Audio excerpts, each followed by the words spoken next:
Liwacha. Yeah, Cleophas aparo ni wadhi kuongo gi ng'eyo ni to katiba sama ne ilose 2010 ne wantiere gi paro mane kaka oganda.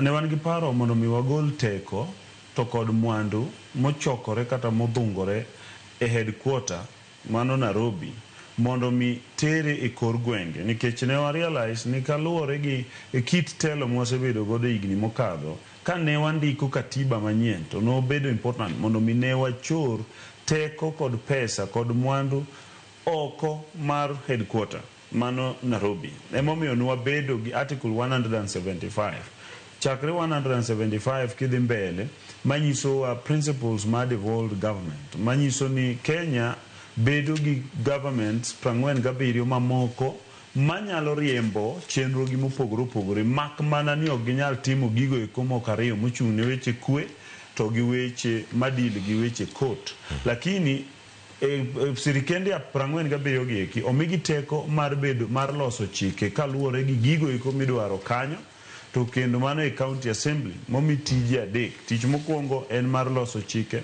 tich mar ariyo en mar chung' n'oganda, tich mar adek en mar ng'iyo kaka omenda tiyo. Achiel kuom gigo eko mag chike magiloso en miluongo ni budget, ma en finance bill. Finance bill en budget ma county ka county kalo sama national government bende kalo budget margi.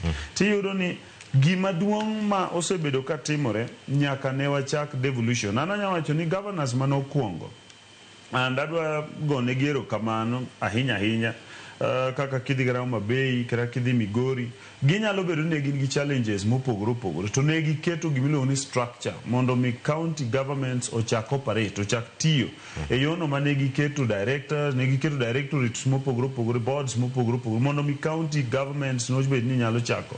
But ibiro yudo ni kata gin in the process ne gibedo gi challenges mar management mawadwa Ndukwe temo wacho ni gin gi lobby just for money, gidwaro mna pesa to ginyal nyisowa kuma pesa dhiye. Higni 12 nyaka ne devolution chakre 2014 iyudo ni nikech 2013-2014 iyudo ni matindi minyalo kwan kaluwore gi pesa go iko mosebedo kadhi.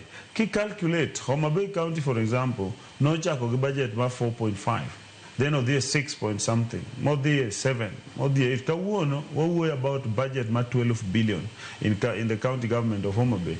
And the other facts mar other counties, but I don't chiwo example gi kama because ene kama I look deeply because interest mag jothuru are there. Adwa koni ni king'iyo gima timore tiyudo ni aneno video mobedo played kanyo no. Ineno jowuoyi ariyo mowuoyogo. Vijana go eko achiel owacho ni devolution ni waneno kober nikech waneno lam mopogore opogore, waneno fish market. Hapa ni nene Nduku. Tadwa wacho ne joho, kendo adwa nyiso kijana mowuoyo ni mago ok devolution. Ndara molosi kaka monene chuny Homa Bay, mago eko mag national government, sirkal mamalo, ata malo 85 modong Nairobi. Ema sirkal mar William Ruto okawo to dhi tiyogo. Kidhi Homa Bay kawuono notiek stadium mar $504 mano tiego stadium gi sirkal mamalo. Kidhi neno ginene, kidhi neno lam mowacho ma opogo ariyo, duol kariej makoro Homa Bay mano ero national government. King'iyo chich rech mowacho no miluongo ni Koginga market, mano ger gi 397 million, mano ero mar national government. To gi mamoko mopogore opogore.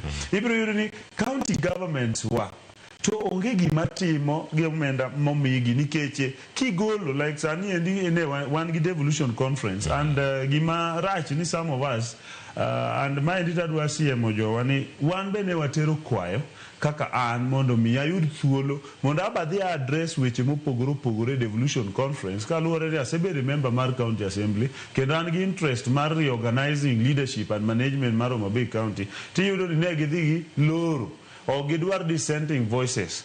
Hawe maber ni president no winjo gik manyocho wandiko ne president kwa nyise weche mag SHA kolure go sektande mopogore opogore. Aneno kowuoyo kendo miyo kano wuoyo to riembe jomoko ni SHA itiyogo marach osiptal moko. Gima dwa wacho devolution conference mokwongo en riwruok no ero kata chokruok no mar governors kaachiel kod jogo eko ma deal gi county governments mondo mi ginyis jopiny kata gi showcase gi kizungu ginyis jopiny gigo eko ma gitimo kata kaka chenro magitimo mondo bed kar somo ne counties mamoko mapok otimo gimoro. Koro iyudo ni kidhi Migori to jo Migori sani endi paro ni Gladys Wanga en gavana mowinjo kopi. To gavana Gladys Wanga is the worst governor moko winjo kopi nikech sani wuondre no e gero office.